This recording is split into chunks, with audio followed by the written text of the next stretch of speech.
Human resources.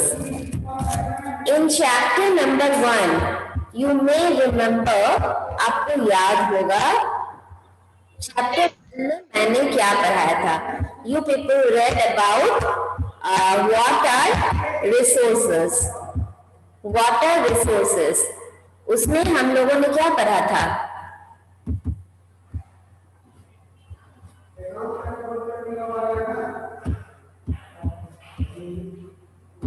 All the things on the earth which are necessary for existence is on the planet is known as that resources. chapter we read what? That human being is also a resource. Human being is also a resource. Correct ना? कि human resources है. और if they are educated, they are qualified, if they have potentiality, in every person there is potentiality. उसको सिर्फ निकालना है. Teacher all the students have potentiality. उसको actual resource बनाने में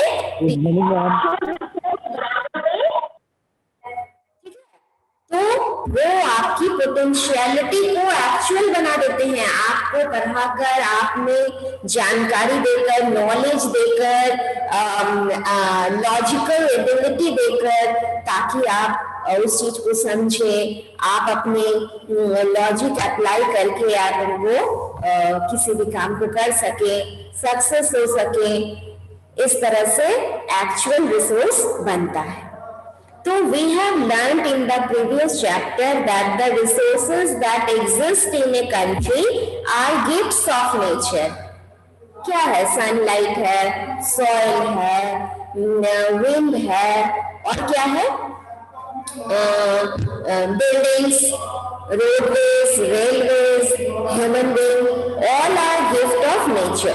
मैनमेड चीज तो गिफ्ट ऑफ नेचर नहीं है. जो क्या है, जो नेचुरल है, they are the gift of nature. Human beings are considered an important and integral part of its ecosystem. They are endowed with intelligence. यहाँ से 1 मार्क्स के क्वेश्चन आएंगे. Why human being is considered the most important resource? Because they have intelligence. Because they have thinking and creative skills. So they are considered the biggest and most valuable resource. अच्छा, it is therefore government provides basic education. Government क्या कर रही है? Basic education provide कर रही है. आपको पता है ना कि 14 इयर्स तक के बच्चों के लिए फ्री एजुकेशन गवर्नमेंट प्रोवाइड कर रही है इन गवर्नमेंट स्कूल्स, है ना? क्यों? कि they are resources. If they are illiterate, then जिस कंट्री के ह्यूमन बीइंग इलिटरेट हैं, जहाँ की इग्नोरेंस है, जहाँ की टेक्निकल और वो थिंकिंग कैपेसिटी नहीं है, टेक्निकल नॉलेज नहीं है, तो वो कंट्री क्या है? That country can not progress. तो यू नो ना, we are also called, India is also called developing country. तो अगर हमारे ह्यूमन बीइंग भी वो कॉम्पिटेंट हो जाएंगे तो हम लोग जरूर ही डेवलप कंट्री की गिनती में हम लोग आ जाएंगे. तो so government is providing basic health care, basic. Good morning ma'am.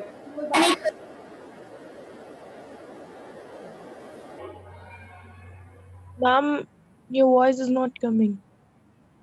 किसी एक बच्चे को नहीं आ रहा है, सबको नहीं आ रहा है.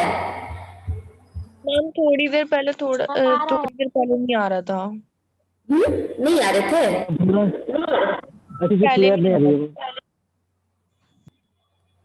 अच्छा देखो, कुछ नहीं कर सकते. नेट तो आराम से काम कर रहा है, बट वॉइस के लिए क्या करूं बताओ. अच्छा, वॉइस आ रहा है. वीडियो देखना, फिलहाल जितना समझ आए सुनिए, ठीक है? अच्छा, फिर क्या है कि मैंने कहा कि human being is most important resource. ये यहाँ पे पेंसिल से लिख लो, यहाँ से 1 नंबर के क्वेश्चन 2 मार्क्स की या 1 मार्क्स की पूछा जाएगा। क्यों है? तो because they have thinking and creative skills, because they have intelligence. That's why government is also providing them basic education, better healthcare, employment opportunity, so that every individual can contribute fully to the development of the society.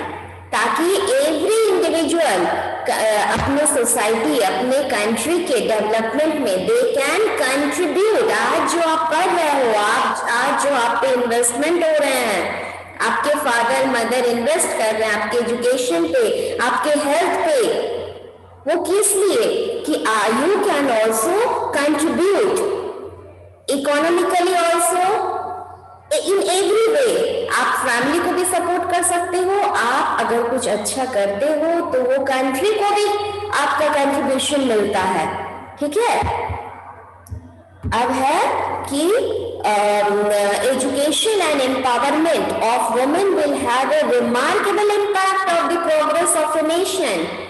If a woman is educated then the whole family is educated. वो अपने पूरी family को educate, वो अपने संस्कार से, वो अपने शिक्षा से, वो पूरी फैमिली वो उसके इफेक्टेड होते हैं, अच्छे होते हैं, उसके बच्चे पढ़े लिखे होते हैं। तो वुमेन को एजुकेशन प्रोवाइड करना इज वेरी वेरी नेसेसरी। ठीक है, they can contribute remarkable impact on the progress of the nation. It has rightly been said that educating one woman is educating the whole family. ठीक है, अब है distribution of population. Distribution of population में क्या है कि population किस तरह से डिस्ट्रीब्यूट हुआ है।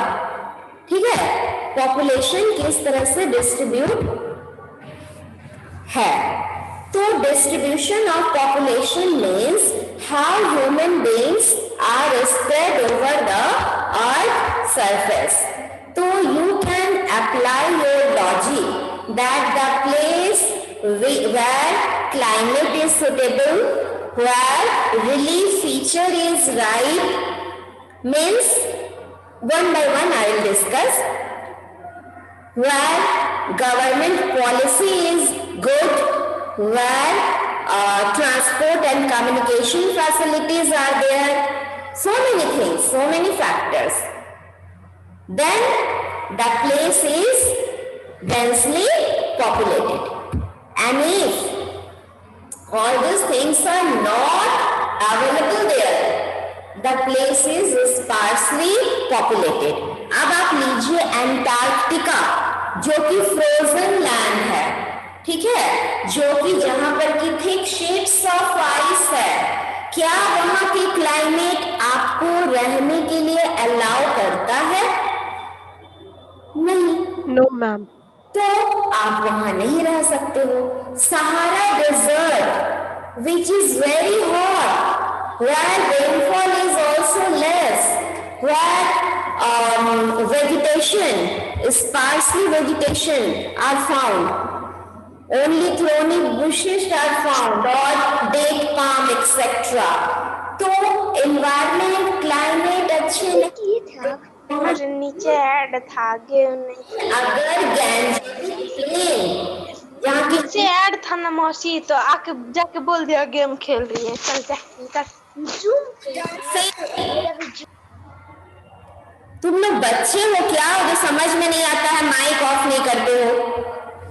तो ये वहां पे हम लोग रहते हैं, हम लोग कहाँ रहते हैं? बिहार है, बंगाल है, उत्तर प्रदेश है, ये नॉर्थ से लेकर के जो ईस्ट साइड तक वो जो प्लेन लैंड गया है, गैंजेटिक प्लेन जिसको कहते हैं, जो मैप में ग्रीन कलर से दिखाया गया है, वो क्या है, वहां ह्यूमन पॉपुलेशन आपके 6th क्लास के बुक में था, वहां रहते हैं। That is the suitable place, इसलिए densely populated area is there. तो ये है डिस्ट्रीब्यूशन ऑफ पॉपुलेशन, जहां सब कुछ फेवरेबल है वहां पॉपुलेशन ज्यादा है, जहां फेवरेबल थिंग्स नहीं है वहां पॉपुलेशन कम है। At present the Ma'am, I want to ask one question. has crossed a 7 billion mark। 7 billion दुनिया का पॉपुलेशन क्रॉस कर गया है। China is the most populous country. India and China account for 37% of the world's population. यहाँ पे page number 83 में ये pie chart दिए हुए हैं। ये पाई चार्ट इसे कहते हैं, मैथ्स में आप बनाते होंगे। ये बताओ ये कितने परसेंट है? 60%. हाँ 60%. कलर को क्या लिखा हुआ है? Asia. एशिया। Asia Asia. इस पेज को निकालो और देखकर बताओ एशिया में कितने परसेंट पीपल रिसाइड करते हैं? 60%। फिर क्या है? 60%. हाँ 60%। अफ्रीका में 16%, अमेरिका में 16%. 13% और 13.5%. 13.5%. 10% यूरोप 10%. और ocean 0.5%। A common way of studying, ma'am Australia भी ओशियनिया है। हाँ, of population is by finding out the density of population। अब density of population क्या है? ये जो वर्ड है इसे मैं डिफाइन करूंगी, डेंसिटी ऑफ पॉपुलेशन। ये 1 मार्क्स के क्वेश्चन में पूछता है, आप इसको अंडरलाइन कर लो। अभी तुरंत पढ़ती हूँ और 1 लिख लो, क्वेश्चन क्यों लिखो, ठीक है? आपके स्कूल से आपके एग्जाम होंगे, ठीक है? ऑफलाइन होगा, बहुत कम बच्चे बैठेंगे। चीटिंग का नो इसको, ध्यान से पढ़िए। और एनुअल एग्जाम के क्वेश्चंस बड़े हार्ड होते हैं, ठीक है? सोशल साइंस, साइंस और मैथ्स टफ क्वेश्चन होता है। मैं हर चीज एक्सप्लेन कर रही हूँ, यहाँ से क्वेश्चन आएगा, यहाँ से आएगा, ऐसे आएगा, वैसे आएगा। इस बात को आप लोग गांठ बांध लीजिए। मैम ये प्री बोर्ड मैम ऑफलाइन होगा एसएसटी का? एक बार बोलती हूँ सुन लीजिए, बार बार मत इस बात को। अभी क्यों होगा? अभी जैसे जो हो रहा है सो हो रहा है, बाद में तो जो भी पूछे हूँ अब शांत रहो। अभी जो हो गया सो हो रहा है। इस संडे वाले इस मंथ की बात मैं नहीं कर रही हूँ, आगे के मंथ के बात कर रही हूँ, प्लानिंग है ना। अभी की बात तो मैं नहीं की, ठीक है? चलिए अब है डेंसिटी ऑफ पॉपुलेशन मुझे एक्सप्लेन करना था। Density of population is measured as number of person living in per square kilometre. Per square kilometre में मीन्स 1 स्क्वायर किलोमीटर में जितने भी लोग रहते हैं वो कहलाएंगे डेंसिटी ऑफ पॉपुलेशन, ठीक है? 1 स्क्वायर किलोमीटर में जितने लोग रहते हैं वो कहलाएगा डेंसिटी ऑफ पॉपुलेशन। आप लोगों ने वो लाइन अंडरलाइन किया? अंडरलाइन कीजिए। Yes, ma'am. हाँ 1 मार्क्स में पूछा जाएगा। अब है देखो इसे समझाया गया है, if only the earth's land area of क्या है 1 10 100,000 10,000 मिलियन, फिर क्या है बोलो 150, क्या पढ़ोगे बोलो बोलो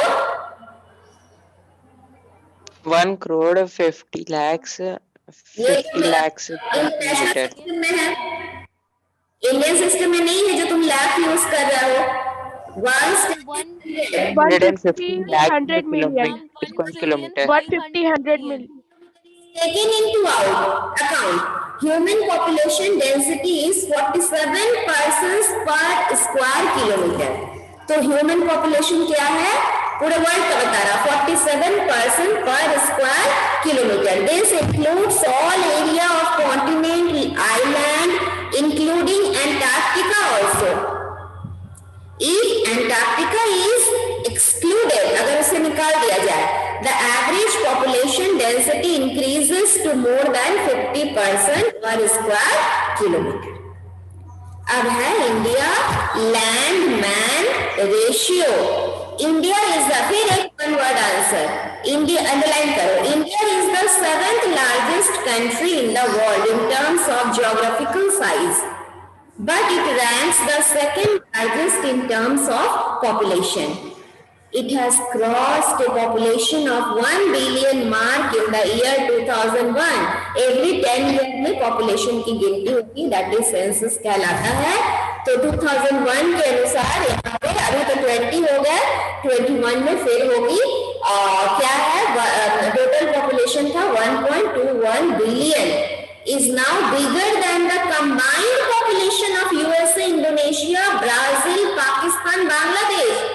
हमारा पॉपुलेशन, हम लोग के देश का यूएसए, इंडोनेशिया, ब्राजील, पाकिस्तान और बांग्लादेश के कंबाइंड पॉपुलेशन से भी ज्यादा है।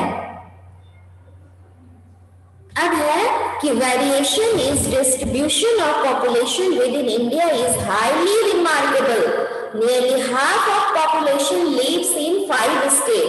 हमारे यहाँ के आधा पॉपुलेशन सिर्फ 5 स्टेट्स में रहते हैं, वो है Uttar Pradesh, Maharashtra, Bihar, West Bengal and Madhya Pradesh. Okay, of this Uttar Pradesh continues to be the most populous state with a population of almost 200 million.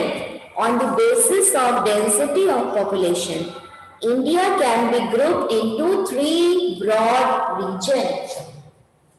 On the basis of density of population, India can be divided into 3 broad regions.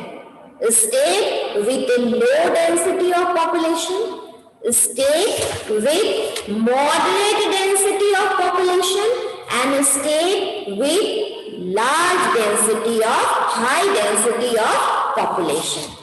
सबसे पहले पढ़ते हैं states with low density of population. सबसे पहले we'll read the name कि which states are having low density of population. फिर पढ़ेंगे why, what is the reason behind it. Okay, तो पहले पढ़ती हूँ स्टेट्स के नाम, Arunachal Pradesh, Mizoram, Sikkim. These are the north eastern and north western parts of India. यहाँ पे लो डेंसिटी ऑफ पॉपुलेशन पाए जाते हैं।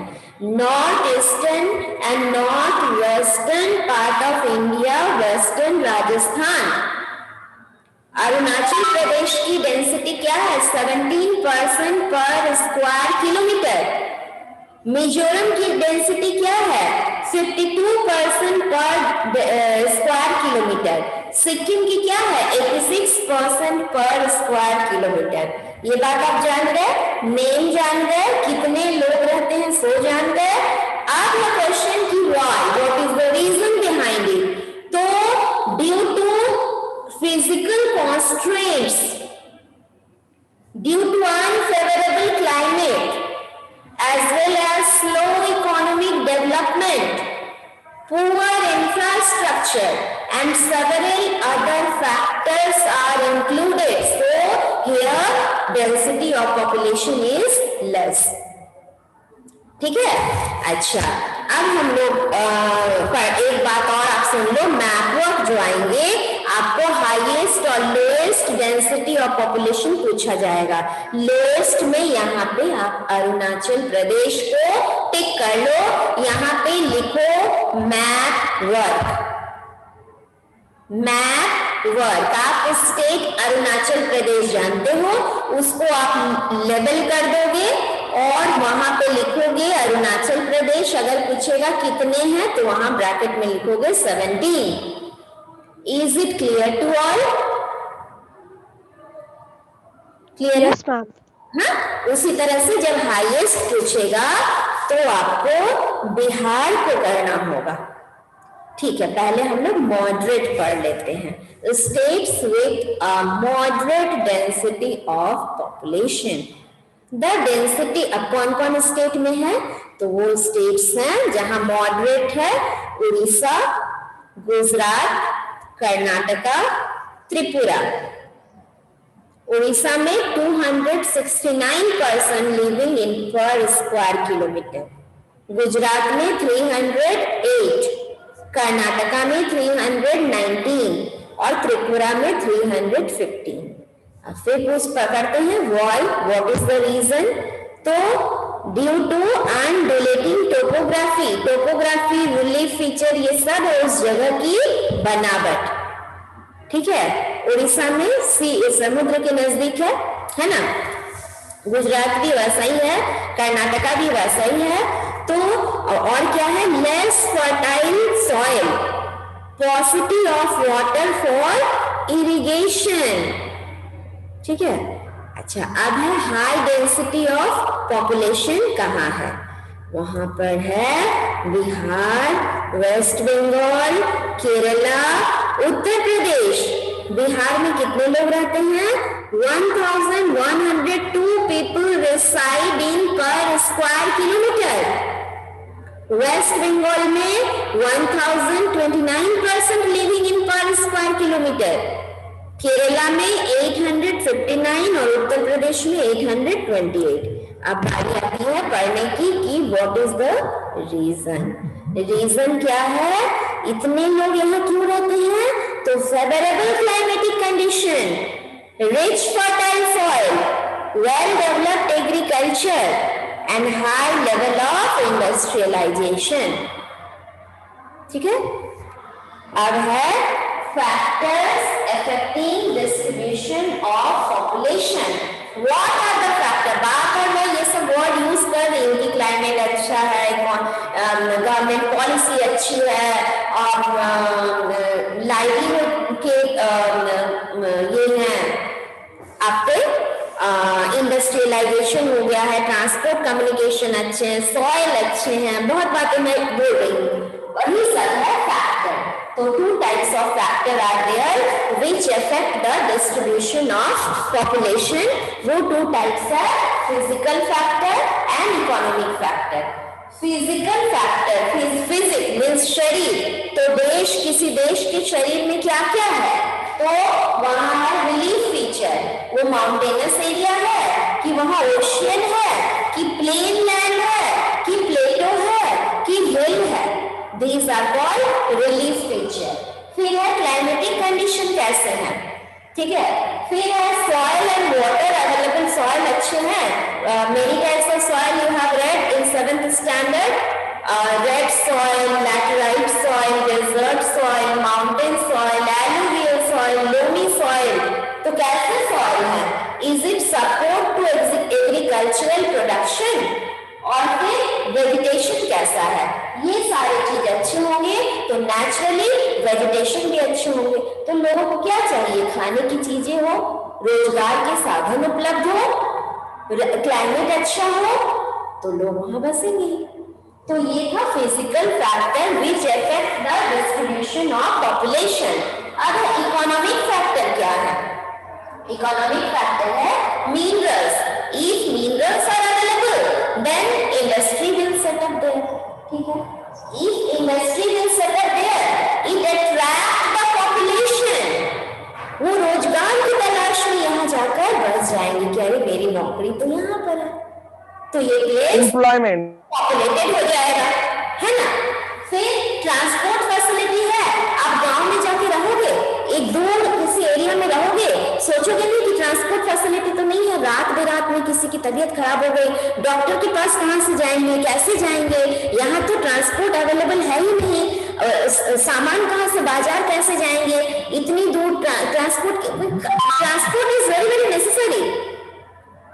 और नेक्स्ट है गवर्नमेंट पॉलिसी, गवर्नमेंट अगर अच्छी गवर्नमेंट है तो लोग वहां बसेंगे, गवर्नमेंट पॉलिसी भी इफेक्ट करते हैं, कई कई लोग गवर्नमेंट पॉलिसी से तंग आकर के वहां से भाग जाते हैं, दूसरे जगह जाकर रिसाइट करते हैं, ठीक है। तो दीज आर द फैक्टर्स, तो पढ़ देती हूँ वन बाय वन, ठीक है। अब है relief feature, high mountains, rough terrain and rocky plateau restrict human settlements. Here the transportation is very difficult. Mountainous region में आप अगर रेल लाइन बना रहे हो तो बड़ा डिफिकल्ट है, फिर और प्लेन में बनाते हो तो बड़ा इजी है। अच्छा, फिर रोडवेज बनाना भी डिफिकल्ट है। अच्छा, the mountain ranges of Andes, Himalayas, plateau and Rockies of Tibet are sparsely populated. On the other hand, plain areas of the world are most favorable places for human habitation, where transportation facilities are good and rivers are navigable. Yes. In the Fort Manaki River में navigation is easy. And और क्या है?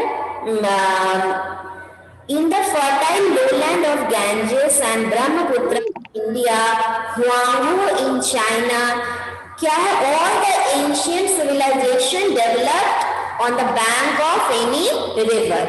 Chinese civilization on the bank of Huanghu River. Nile civilization on the bank of Egyptian river. Egypt civilization on the bank of Nile river. उल्टा पुल्टा बोल रही हूँ। और फिर Indus Valley civilization on the bank of Indus river. Mesopotamian civilization on the bank of Euphrates and Tigris river. तो इस तरह से क्यों? क्योंकि it is navigable. वहां ट्रांसपोर्ट फैसिलिटी मिल गया, water is used as irrigation, for irrigation, drinking purpose and so many things. Then Tigris in Iraq and several other large concentration of population is found. Plains good for agricultural and industrial activity in the world, and important cities of the world have been built on plains. अब climate. Climate is one of the most important factor affecting the distribution of population. People prefer to live in that region where climate is temperature and rainfall are moderate. Excessive heat in Sahara Desert, excessive cold in polar regions, dryness or wetness causes discomfort, so human beings they are not ready to live there. Hot and humid area of equatorial region, cold desert of Siberia, hot desert of Sahara are the areas which are sparsely populated. On the other hand, the climatic region where monsoon regions of India, Bangladesh attract large concentration of population. आपके यहाँ बारिश कैसे होती है?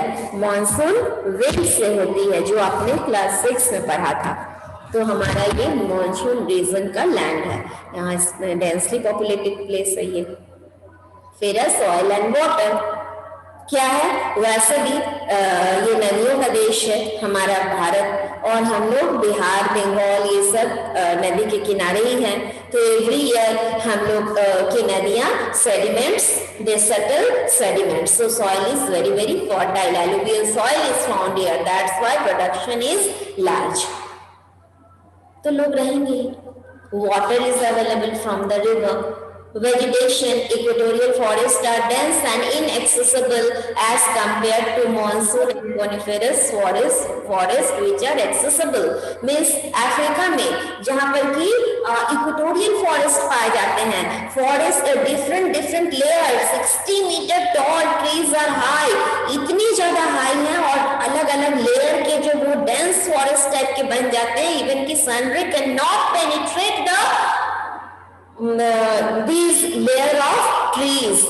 हर तरह के पेड़ हैं, क्रीपर्स हैं, क्लाइंबर्स हैं, टॉल ट्रीज हैं, शर्ब्स हैं, बुशेस हैं, जमीन दलदल टाइप का, मार्शी टाइप का बन जाता है, क्योंकि सन रे वहां तक पहुंच ही नहीं पाता है। ठीक है, इट इज नॉट एक्सेसिबल, वहां जाना भी बहुत मुश्किल है। इसलिए तो इतने साल तक अफ्रीका को कहा जाता था dark country, continent, because it was not accessible. अभी इकोनॉमिक फैक्टर मिनरल्स के बारे में अभी जस्ट मैंने बताया था कि जहां मिनरल्स हैं वहां इंडस्ट्रियल सेटअप होंगे, ह्यूज पॉपुलेशन होगा। जैसे कि hilly areas of Jharkhand have rich mineral resources attracting industrial settlements. ये है आपके पास example. Industries, development of industry in any region, it provide employment also, and other entrepreneur also, industrialist also think that this place is suitable, तो वो लोग भी अपना industry वहीं सेटअप करने लगते हैं। जैसे ये रोजगार प्रोवाइड करते हैं, जैसे वो प्लेस भी इंडस्ट्रियल रीजन बन जाता है। Eastern part of USA, Venezuela, Plateau in India, and Western Europe are some common examples which have a larger concentration of population, mainly because they are highly industrialized. फिर है development. हाँ बोलो, कुछ बोल रहा हूँ? Any question? Okay. Developed means of transport, people have settled down in distant places due to the development of efficient system of transport network. Economic resources of a region coupled with good network of transport increases the mobility of people and attract large human settlements. Discriminatory government policy. Political unrest in a region or discriminatory policies of a government against a group of people made millions of refugees. जहाँ पे discrimination है, government policy किसी एक खास group of people के लिए favourable नहीं है, वहां से वे लोग भाग जाते हैं दूसरे जगह एज ए रिफ्यूजी। वो रिफ्यूज लेने कहीं और शेल्टर लेने चले जाते हैं, वहां रह नहीं पाते हैं। In recent years, the Persian Gulf War, ethnic conflict in Ethiopia and Sri Lanka, the breakup of Soviet Union into 15 independent nations are some of the examples which show how political unrest can lead to migration and redistribution of population.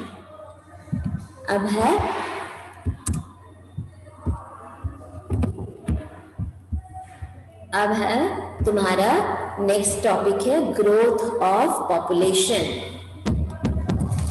यहां से फिर 1 marks के question आएंगे। आप growth rate of population, what do you mean by growth rate of population, इसे आप टिक कर लो। यहाँ 3 पॉइंट बच गए हैं जो मैं कल, आज हम लोग डिस्कनेक्ट हो जाएंगे ठीक है। तो रेट ऑफ पॉपुलेशन बताती हूँ। पॉपुलेशन रेट ऑफ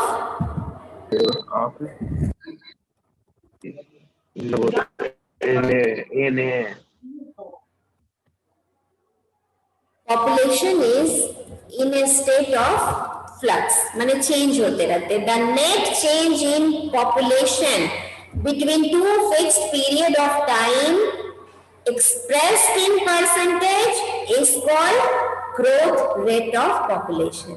क्या बोली मैं?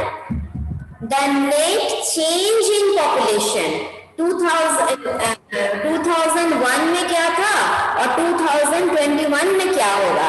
The net change in population between two fixed period of time 2001 में क्या था और 2011 और 21 का लो, ठीक है। 11 में क्या हम क्या करें? Change, net change